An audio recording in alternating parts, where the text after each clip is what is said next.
ఆంధ్రప్రదేశ్ ప్రజలు చాలా confusion state లో ఉన్నారు. ఇటు వైఎస్ఆర్సీపీ మీడియా ఛానల్స్ నమ్మాలా లేకపోతే టీడీపీ మీడియా ఛానల్స్ నమ్మాలా? ఈ మెడికల్ కాలేజీ వివాదంలో ఏది నిజం ఎవరికి అర్థం కాని పరిస్థితి. అందుకని చెప్పి నేను ఒక ఇంటర్నేషనల్ న్యూస్ ఛానల్స్ నుంచి అట్లాగే చాట్ జీపీటీ నుంచి కొంత ఇన్ఫర్మేషన్ సేకరించి 1 minute వీడియో క్రియేట్ చేశాను. ఫ్రెండ్స్, ఇది నిజం, అసలు నిజం, ఎవరిది తప్పు అనేది ఈ వీడియోలో క్లియర్ గా ఎక్స్ప్లెయిన్ చేశాను. 2019లో వైఎస్ఆర్సీపీ ప్రభుత్వం అధికారంలోకి రాగానే ప్రతి పార్లమెంటు నియోజకవర్గంలో ఒక మెడికల్ కాలేజీ అనే హామీ ఇచ్చింది. దీనికోసం కేంద్రం సెంట్రల్లీ స్పాన్సర్డ్ స్కీమ్ కింద భారీ నిధులు మంజూరు చేసింది. నీతి ఆయోగ్ సిఫారసు ప్రకారం ఒక్కో కాలేజీకి సుమారు కేంద్రం నుండి 325 కోట్ల రూపాయల వరకు కేటాయింపు జరిగింది. కేంద్రం 60% అంటే 17 కాలేజీలకి 5,700 కోట్లు, రాష్ట్రం 40% అంటే 3,800 కోట్లు పెట్టాలి. మొత్తంగా 9,500 కోట్ల భారీ ప్రాజెక్ట్. కానీ వాస్తవం ఏమిటంటే వైఎస్ఆర్ సిపి పాలనలో ఈ నిధులు 20% నుంచి 30% మాత్రమే వినియోగించుకున్నారు.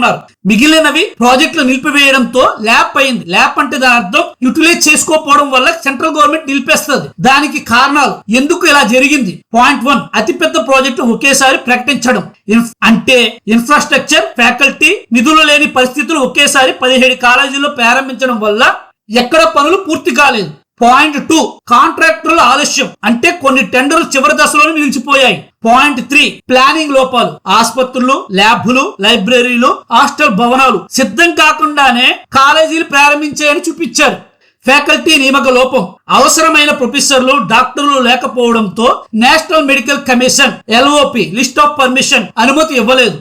పాయింట్ 5, ఫ్రీ స్ట్రక్చర్ వివాదం. జీవో 107, 108 ద్వారా ప్రభుత్వ మెడికల్ కాలేజీలో కూడా మేనేజ్మెంట్ కోటా, NRA కోటా సీట్లు పెట్టడం. అంటే వీళ్ళు PPP లో ఇదే పెడతారని చెప్పి